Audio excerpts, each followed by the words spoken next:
Today we are going to be talking about doing food delivery on a scooter and how you can make $150 to $200 per day doing food delivery. It's completely possible, and I do it here in the Washington DC metro area.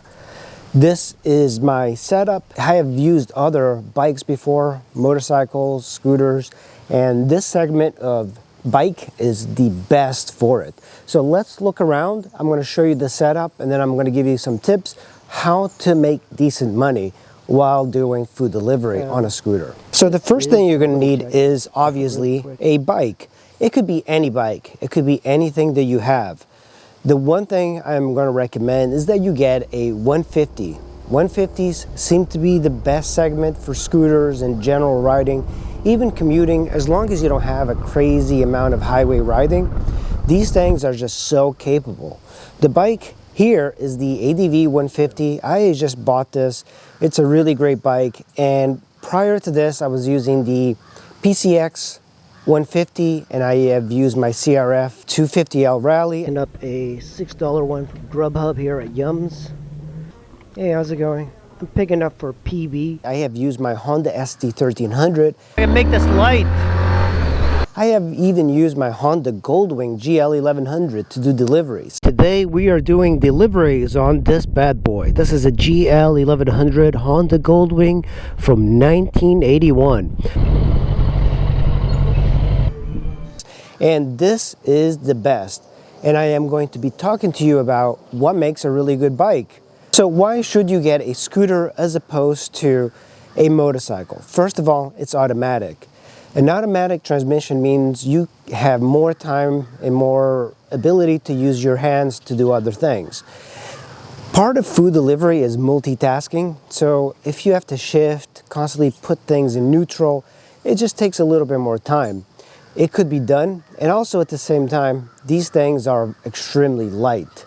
When you have a light bike, you can do much more riding a single day than on a motorcycle. On a scooter, you're spending like $4 worth of gas and you're riding all day. So you do one delivery and it pays for the entire day of gas. On a motorcycle, you're talking about $10, $15. So it takes 3 or 4 deliveries to actually recoup that cost, unless you get lucky right in the beginning. You have something like this, you basically have a step through and it's easy to get in and off the bike. On a motorcycle, you don't have that. It's completely straight. So you're constantly throwing your leg over, but then you have this bag in the way. So you constantly are doing like yoga poses, getting your leg over, and it's much harder. Now imagine doing that 50 times a day. It gets tiring quickly.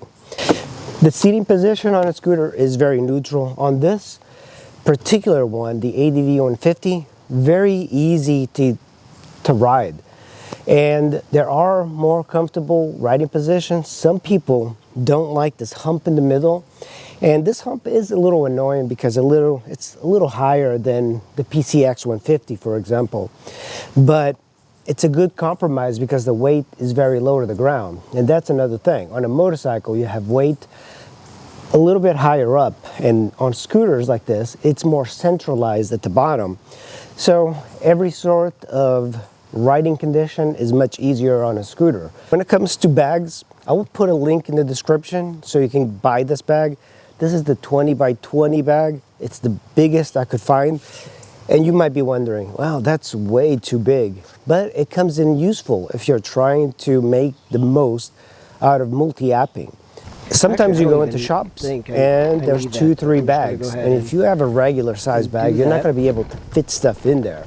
On this, I have never had an issue cramming all the deliveries in here, even if I'm taking like 2 or 3 orders.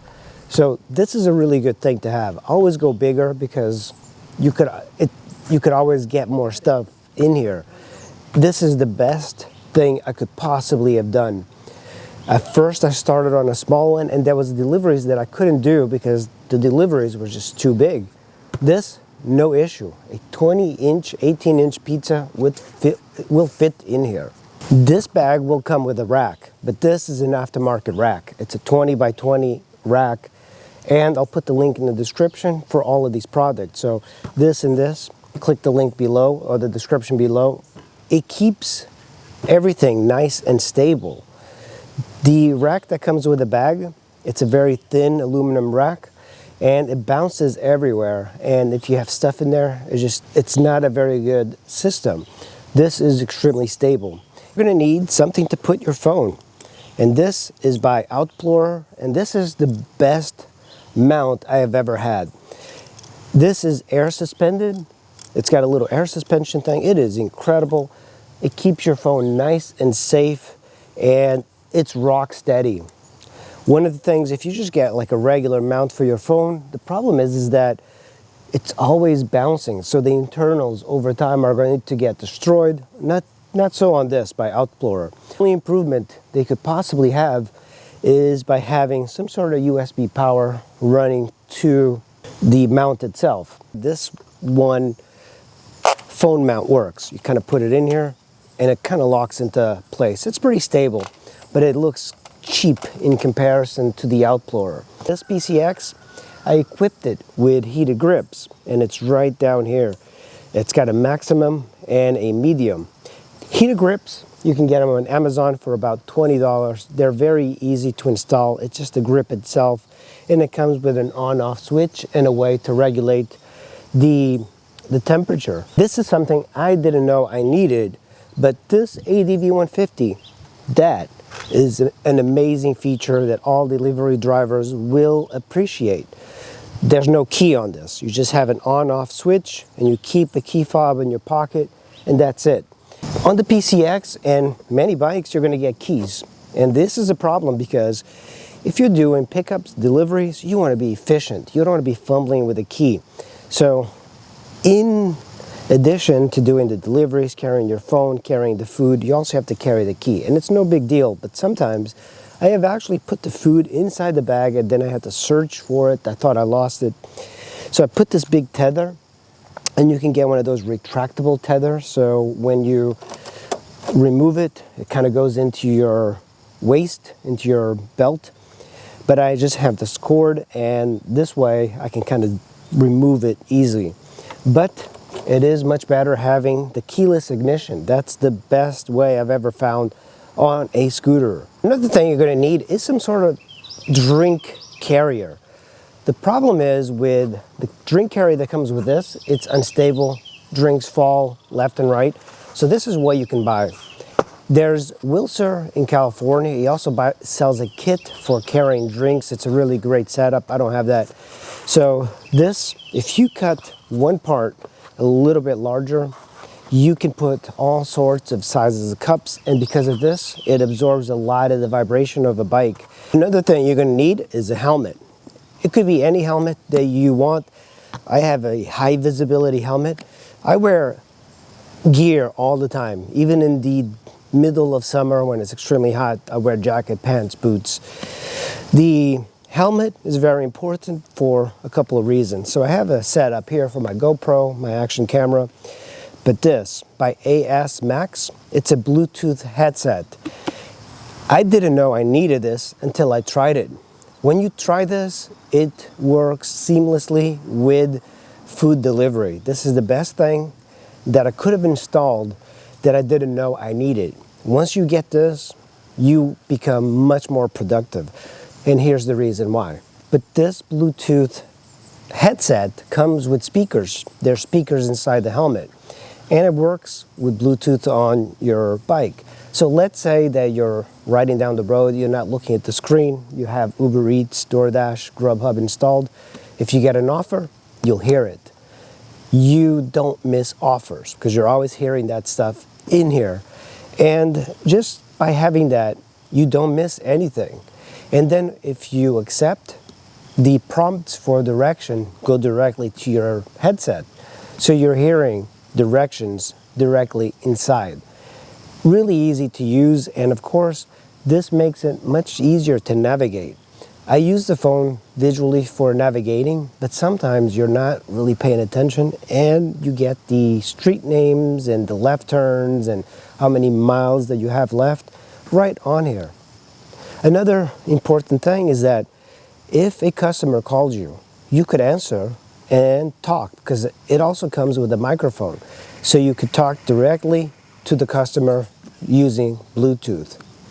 And also, if you have to text, which I don't recommend, you could always text just using the voice dictation using the microphone. I recommend a full-size helmet. I always have the helmet down, but this one is a modular helmet. And when you have a modular helmet, it gives you the best of both worlds. You go into stores, you flip it up. When you start riding, you flip it down. So you have all your equipment ready to start making money. Now, if you watch some of the older videos on this channel, when I was using the Honda ST1300 for food delivery, I was making like $60 a day, and I was losing $20 on gas. So that's the reason you want to have something like this. That goes away immediately. $4 all day riding. But the real secret to making $150 to $200, and in some cases, when you have guys like Wilser in California, they're making like $400, $500 a day. But they're doing like long hours. The thing is, you have to do long hours to do this gig and make $200 a day. On special occasions, such as Mother's Day, Father's Day, you can make decent money. I think Mother's Day I made $330. It also helps to be in a market that's busy. So right here, I'm in the Washington DMV, which means it's pretty busy.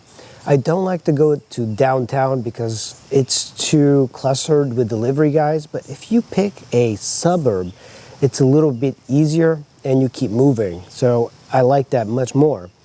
But the trick is multi-apping. You don't see that a lot in the online influencer world. I didn't know this when I first started. And multi-apping is basically you're running Uber Eats, DoorDash, GrubHub at the same time, and you're taking multiple offers. The key is, if you're taking an order in the north part of the city and you're taking it south, you want to keep those streets in mind, because if you get an Uber Eats, you can take another GrubHub, and as long as it's going the same direction, you should be able to double what you're making. So you could take an order from Uber Eats for $10, you can take a GrubHub for $10, and then if you finish it in 15 minutes, you're making quite a bit more than you would just doing one app. Now you have to be careful. I have taken multi-app type of trips, and I have taken one from the north to the south, and then I didn't realize that the other one was also going north. So that's a little bit harder, and you could get a penalty for that. But most of these apps want you to keep doing it. So they have a way, if you get a penalty, I've gotten many penalties in DoorDash, you basically just do deliveries, and each 100 delivery, it kind of wipes out the last one. So eventually you won't have any strikes.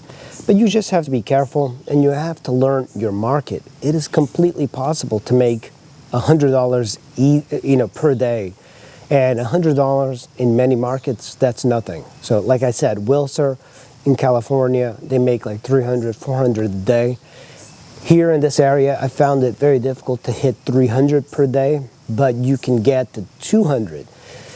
But at the same time, you have to work long hours. For me, I love riding bikes, so it doesn't seem like a chore or even a job. And I will do 12 hours and I'll make $200, which is below minimum wage. And unfortunately, that's the little dark secret, is that you are working for minimum wage.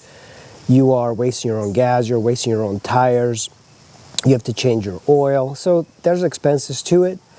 At the same time, all of this stuff is deductible. If you buy a bike, the price of the bike is deductible in your taxes at the end of the day, because it is a work vehicle. If you buy a new Prius, if you buy a Tesla, you can deduct that in your taxes. So keep that in mind. If you do this as a full-time job, you can buy bikes left and right and be tax deductible. When I first started doing deliveries, I would take every single order, $2, $3, and it wouldn't matter. I would just take everything. Right, thank you so much. And then at the end of the day, I only had $60, and I had to pay $20 worth of gas. So that strategy didn't work. What you want to do is wait for good offers, and they will come. I do now only $6 and up. Anything less than $6, I turn down. Do not worry about acceptance rate. It doesn't matter, trust me. Be patient and wait for orders that are high. Ideally, you want to get $10 orders, and you want to not do a lot of miles. Make sure that when you go to a place that you'll have another order waiting for you. That's why multi-apping is important. If you're going to go somewhere, you might as well take 2 or 3 orders on the way there. Instead of making $10, you'll be making $30 in 20 minutes. So that makes much more sense. The only thing is that you need a hot bag to make sure that the food does not get cold. And what I do is I message people and I'm telling them what my ETA is. That's really important. And most people do accept it. In closing, do not take every single order like I did in the beginning. Be patient, get the best orders. This job is not for everyone. I think the reason I like it is that I am out riding my bikes and I don't have a gatekeeper that I have to go and interview and hopefully get a job. You can just go out and start working. Say you make $100 per day, and that's extremely easy in the United States, in just about every city. You're making $100, you're working 7 days, you're making $36,000 per year. Now, let's say you're making $150 per day. You are making per year $54,000. Now, let's say you up it up and you decide to get more money, $200 per day. It's completely doable. Start in the morning, do breakfast, in the middle, do lunch, and then at the end, do dinner until 9 p.m. You're approaching $200 per day. That is $72,000 per year. So that is quite a bit of money just doing food delivery. That's more than a lot of office workers make. Let's say that you up it up even more, you start working in the city, you can make $300 per day, and that is doable. And with that, a full-time salary doing that is $109,000 per year. So you can see you can make 6 figures, but you have to hustle. This game is all about spending a lot of time on the saddle, but you have to be careful. And one thing that you find is that there's a lot of close calls. That's why I recommend wearing visibility gear all the time. And it's important to stay safe. Scooters like this, the reason I like a scooter is that it's got enough power to get away from cars. Some people use 50s. 50s are dangerously slow in most conditions. And this gets to 65 miles per hour. I can jump on the highway, I can jump off of it. I don't have to lose any deliveries, but it's completely doable. The trick is multi-apping. Start learning how to use the apps and learn your market. Learn where the restaurants are and where the food goes. You're gonna find that it's always the same people that live in a certain part that order food. What I learned is that the rich areas don't order food. The wealthier people are, they don't order food. It's usually the middle class that orders food, and it's also the people that give you the best tips. It's the people that are middle and low that give you the best tips, not the super wealthy. So in this area, it's the Washington DMV. I am 10 miles away from the District of Columbia, and to my surprise, I found that the richest areas, Bethesda, Chevy Chase, are the worst paying areas. The best paying areas for me that I found are on the outskirts, towards Baltimore, Laurel.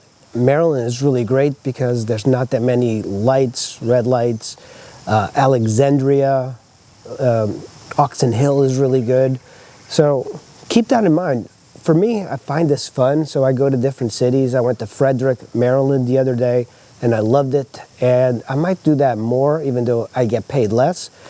But for me, this is not so much like a money maker. It's really just a hobby and for fun. And I think that's what makes it a really nice thing to do, when you don't have to rely on the money coming in. And I think a lot of the people online are also that way. They don't rely on that money. That's why they enjoy doing it. But if you're going to be doing this day in and day out, it tends to get a little bit more of a burnout type of thing.